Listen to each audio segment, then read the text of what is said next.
Alors, voici une petite démonstration qui va permettre de faire une révision pour les premiers paramètres que nous avons vus dans le cours Illustration et texte vectoriel. Mon application Adobe Illustrator est ouverte. Dans le bas, j'ai les fichiers AI les plus récents avec lesquels j'ai travaillé, que je peux réouvrir rapidement. Je vais faire Nouveau fichier. Il faut faire attention lorsqu'on est en multimédia de choisir des paramètres qui conviennent au secteur dans lequel on travaille. Donc, j'ai des préconfigurations et certaines de ces préconfigurations-là sont faites pour le secteur de l'imprimé. Donc, le mode colorométrique peut être cyan, magenta, jaune, noir, donc un 4 couleurs process avec une résolution qui est plus élevée, 300 points par pouce. Alors, lorsqu'on travaille avec des écrans dans le secteur multimédia, on va plutôt travailler avec un mode RVB, donc rouge, vert, bleu, un 3 couleurs, et une résolution qui se limite à 72 points par pouce. Alors, si je rentre manuellement mes paramètres, je dois faire attention en multimédia, quand ce n'est pas pour l'impression, de choisir les paramètres ici, couleur RVB et écran 72 points par pouce. Alors, des préconfigurations mobiles, je peux en avoir davantage en appuyant ici sur Afficher tous les paramètres prédéfinis. Alors, je pourrais choisir le iPad 768-1024. J'ai ces préférences-là, colorométrique rouge, vert, bleu, 72 points par pouce. Et je peux choisir une orientation portrait ou paysage. Je vais faire Créer. Moi, je suggère pour commencer à travailler avec ce logiciel de désancrer la page propriété pour la mettre sur le côté ici. Et une fois qu'elle est sur le côté, on peut la déplacer dans notre dock, comme ça ici. Par la suite, appuyer ici pour l'ouvrir et là pour la fermer. Et avoir en parallèle la fenêtre calque pour surveiller ce qui se passe dans notre travail avec la fenêtre calque. On pourrait glisser une image qui nous sert de référence sur notre plan de travail, mais on a avantage à utiliser le bouton Importer. Pour qu'il puisse fonctionner, c'est important d'avoir un calque ici qui n'est pas barré. Donc, le petit cadenas ici barre le calque, et si c'est le calque qui est actif, on pourrait avoir la difficulté à créer des nouveaux contenus. Donc, j'ai un calque, il n'est pas barré. Dans Fichier, j'ai la commande Importer. Je peux choisir une image de référence, et lorsqu'on travaille pour les premières fois avec le logiciel, j'ai l'option Lier qui est cochée. Il faut bien comprendre cette option-là, c'est que si je garde l'option Lier cochée, mon image ne sera pas intégrée dans le fichier qui va être sauvegardé, le fichier AI. Alors, si je déplace mon fichier AI à la maison, je vais à l'école, je le remets au professeur et que mon image était liée, si mon image n'est pas associée au même endroit à côté de mon fichier AI, elle ne pourra pas être utilisée correctement. Donc, j'enlève lié. De cette manière-là, mon fichier AI va être un peu plus lourd, mon image va être intégrée et je vais cocher modèle.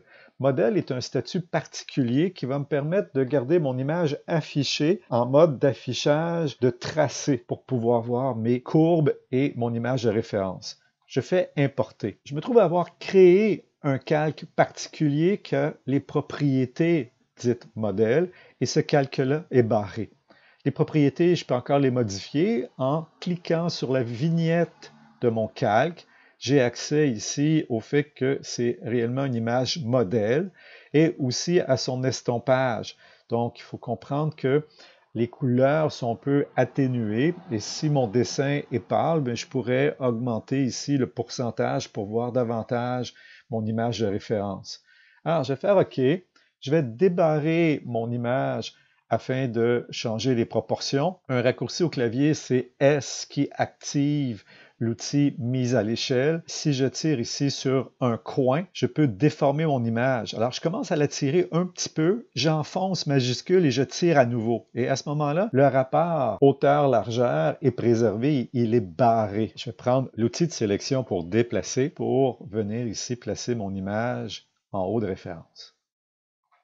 Alors, je vais rebarrer mon image. Donc, c'est une image de référence pour faire mes tracés. Elle est barrée. C'est bien important de mettre aucun tracé sous une image modèle. Donc, le calque modèle est habituellement sous le calque des tracés. Il a une particularité, c'est de rester affiché en mode tracé, avec l'affichage tracé que je vais vous montrer à l'instant. Et pour cela, il faut qu'il n'y ait aucun tracé sous le calque modèle.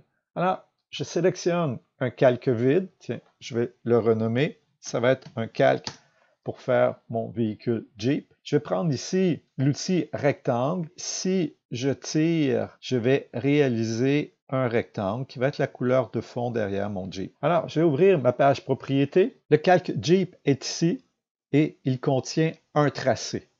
Mon tracé est sélectionné en appuyant sur le bouton là. Alors, la page propriété affiche les propriétés de ce tracé. Je peux changer la couleur de fond parce que j'ai une couleur actuellement. Si je n'avais pas de couleur, j'aurais un symbole avec cette ligne ici. À ce moment-là, je n'aurais pas de couleur. Alors, je vais prendre une couleur. On voit très bien maintenant la couleur de mon tracé. Alors, l'intérêt de mon calque modèle, c'est que si je fais CTRL-Y, je vois mon image en dessous avec mes tracés. Il arrive parfois que la couleur de mon tracé est difficile à voir avec mon image de référence. Alors, si j'appuie sur le calque qui se trouve à être le calque propriétaire des tracés, j'ai une propriété ici que je peux modifier en appuyant sur ma vignette. J'ai une couleur ici qui est octroyée. Donc, la couleur de tous les tracés qui sont en dessous maintenant sont bleus. Alors, si je trouve que cette couleur-là ne se distingue pas bien, je peux choisir une couleur qui va être plus visible avec l'image de référence. J'appuie sur OK, OK à nouveau, et maintenant j'ai cette couleur-là pour mon tracé. Lorsque mon rectangle venait tout juste d'être tracé, j'avais des petits points que je pouvais modifier avec mon outil rectangle. Maintenant, j'ai fait d'autres choses, je n'y ai plus accès. Je peux prendre mon outil ici de sélection directe et appuyer sur un des coins pour tirer, ce qui va faire un arrondi. J'ai un léger arrondi et en tirant ici, comme je viens de faire, je me trouve à avoir arrondi mes 4 coins. CTRL-Y pour revenir avec un affichage aperçu.